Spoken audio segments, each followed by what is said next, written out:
Weight loss જર્નીનો 64મો દિવસ પણ વિશાખાપટ્ટનમમાં જ હતો. ત્યાં દરિયા કિનારાની સામેનો જે કે બીચવાળો રોડ છે એ બંધ કરી દેવામાં આવે અને સવારમાં બધા જ મોર્નિંગ વોક કરતા હોય માણસો. તો અમે પણ મોર્નિંગ વોક કરવા નીકળી પડ્યા ને સૂર્ય ઉગવાનો નજારો પણ સરસ હતો. ને ચા એક મળી ગઈ સરસથી, તો બધાએ ચા પીધી. તો દેખાતો તો સારું એટલે મેં કીધું હાલો હું ચાખું તો ખરી. તો ઓછી મીઠી હતી ચાય પણ સરસ હતી, બહુ મજા આવી. એટલે મેં કીધું આ દિવસની શરૂઆત તો સરસની થઈ. અને હા, વોક કરતા હતા ને ત્યાં બંગાળી લોકોનું નવું વર્ષ હતું, તો એ લોકોનું એવું રીતે કંઈક નીકળ્યું હતું ફેરી જેવું, ખબર નહીં શું હતું. ને ઉડી કરતી હતી લેડીઝ લોકો. અને ત્યાં પંખીને દાણા ખવડાવવાનું એ હતું એક જગ્યાએ, તો એ ભાઈ વેચતા હતા બધું. તો ત્યાં જો ફણગાવેલું કઠોળ ને એવું બધું વેચાતું મળે ત્યાં. એટલે પંખીને ખવડાવવાનું આપણે ખાવું હોય તો આપણા માટે બધું એમ. તો શ્રેતે માંડ્યો પંખીને ખવડાવવા. અને પછી અમે ઘરેથી નાહી ધોઈને, મતલબ અમે જે ફ્લેટ રાખ્યો તો ત્યાંથી નાહી ધોઈ ને નીકળી ગયા યારાડા બીચ જોવા.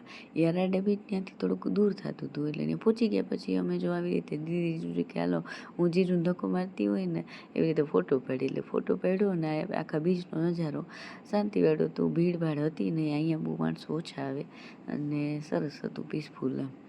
બહુ મજા આવી. આપણે પણ એકાદી રીલ ઠપકારી દીધી. એટલે મસ્ત જો આખું ગીત સાથે હું આ રીલમાં મૂકી દઈશ. હજી મેં નથી મૂકી પણ હમણાં મૂકી દઈશ, આ વિડીયો રેડી કરીને અપલોડ કરું ને પછી એમ. એટલે સરસ મજાની એક સ્લો મોશનવાળી રીલ મેં પણ કીધું હાલો બધાય કરતા હોય તો હું કરી લઉં. કારણ કે તડકો ને એવો છે ને બુકે જાજુ રીલ કરવાનું મન નહોતું થતું, બહુ ફોટા પાડવાનું મન નહોતું થતું મને. પણ તો એમ તો ઘણા ફોટા ખેંચ્યા અને આવી રીતે રીલ પણ મોકો મળ્યો ત્યારે એક તો બનાવી જ લીધી. મેં કીધું આખી ટ્રીપમાં એકેય રીલ નથી બનાવી, હાલો બનાવી તો લો. એટલે આવી એક રીલ બનાવી છે, કેવી દેખાય કે જો ગીત સાથે મૂકી દઈશું. ને ત્યાં એક કેળું ખાધું હતું. આખા દિવસ દરમિયાન મેં શું ખાધું એ બતાવી દઉં એમ. અને પછી અમે ટ્રેન પકડી બપોરે 3 વાગે, મતલબ 4 વાગે, 2 કલાક મોડી હતી ટ્રેન. તો ત્યાં અંદર એન્ટર થયા કે સમોસું ને આ ટાઈપનો બધો નાસ્તો આપ્યો હતો ને સ્નેક ટાઈમ હતો ને એટલે. અને સનસેટનો નજારો બહુ મસ્ત હતો. એટલે મેં કીધું હાલો આનું એક કેપ્ચર કરવું તો બને છે. એટલે એક રીલ આની મેં કરી નાખી. બહુ મસ્ત નજારો હતો, સૂર્યાસ્ત થતો હતો ને એનો. ને ટ્રેન વંદે ભારત હતી એટલે આખી મસ્ત નીટ એન્ડ ક્લીન હતી. ને બધાના ચહેરા બધાના તડકાને રખડીને હાલ બેહાલ.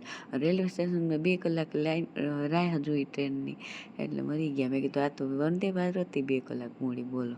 અને સૂર્યાસ્તનો નજારો એન્જોય કરતાં અમે મસ્ત ટ્રેનમાં આરામથી બેઠા. ટ્રેનમાં આ નાનું ટાબરિયું છે ને એ આખું ઉધમ મચાવતું હતું. અમે જે દિવસે વિશાખાપટ્ટનમ ગયા ને તે દી એ ટ્રેનમાં હતો આ, અને પાછા રિટર્ન થયા ને તે દિવસે હતો. એટલે કિલકારી હતી ટ્રેનમાં ને ઉધમ મચાવતું હતું. મેં લાસ્ટ ટાઈમ બાથરૂમ નહોતું બતાવ્યું, એટલે મેં કીધું હાલ આ વખતે વંદે ભારતની ટ્રેનનું બાથરૂમ એ બતાવ્યું. આવી રીતે હેન્ડવોશ લિક્વિડનું હતું ડિસ્પેન્સર, અને આમ સાફ સફાઈવાળું ક્લીન હતું, સરસ હતું બધું. અને અહીંયા હેન્ડ ડ્રાય કરવા માટેનું એ હતું, હેન્ડ ડ્રાયર. એટલે આ ટાઈપનું થોડુંક બાથરૂમ હતું. અને જો ટોયલેટ પેપર હતું ને બસ આવી રીતે સિમ્પલ એવું નાનું એવું બાથરૂમ હતું. અને આમાં જો આ જે લાલ લાઈટ દેખાય છે ને એનો મતલબ એમ કે એ બાજુ બાથરૂમમાં કોઈ ગયું છે, અને લીલું દેખાય છે ને એનો મતલબ એમ કે આ બાથરૂમમાં કોઈ છે નહીં એમ. એટલે અંદર કોઈ જાય અને લોક કરે કે તરત અહીંયાથી આપણને દેખાય, એટલે પેસેન્જરને ખબર પડે કે કઈ બાજુનું બાથરૂમમાં ખાલી છે એમ. એટલે એ ટાઈપની એક સિસ્ટમ હતી. ગયા વખતે હું બતાવતા ભૂલી ગઈ, એટલે મેં કીધું હાલો આ વખતે બતાવી દઉં. અને નીંદર જેવું થતું હતું ત્યાં તો સૂપ આવી ગયું, તો મેં સૂપ પી લીધું. ભાઈ આ સૂપ મેં કીધું મજા આવશે, ટ્રાય તો કરી. કારણ કે આવી રીતે મેં ઇન્સ્ટન્ટ બને એવું સૂપ કોઈ દી ટ્રાય નહોતું કર્યું. આ ટ્રેનમાં આપ્યું પહેલી વખત તો ટ્રાય કર્યું. ગરમ પાણી આપ્યું હતું, આ બટર હતું ને બ્રેડ સ્ટીક હતી. બ્રેડ સ્ટીક તો જરાય સારી નહોતી હો. ને શ્રેતની પાસે એક બીજો પેસેન્જર કોઈક બીજો ક્યાંકથી ચડ્યો ને તો એ કહે કે હાલો આપણે લૂડો રમીએ. શ્રેતની હારે લૂડો રમતો હતો, કારણ કે શ્રેતની સિંગલ સીટ હતી ને એ બેઠો હતો ત્યાં. ને રાતના જમવામાં જો આ બધું આવ્યું હતું. વેઇટ લોસ જર્નીના 64મા દિવસમાં મેં જે વિડીયામાં બતાવ્યું છે એ જ ખાધું હતું.